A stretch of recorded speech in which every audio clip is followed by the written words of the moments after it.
You've probably tried sharpening a knife with a stone, a file, or even a power tool, only to end up disappointed with the results. The blade may improve slightly, but it rarely regains that razor-sharp edge it once had.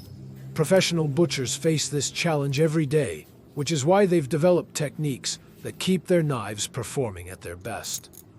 What's surprising is that the secret isn't hidden in expensive machines or specialized equipment.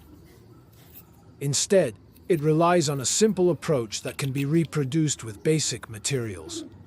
The method is designed to restore the edge efficiently while maintaining better control over the sharpening process. It looks like just another sharpening trick at first, until you see the blade's performance afterward and understand why so many professionals rely on it.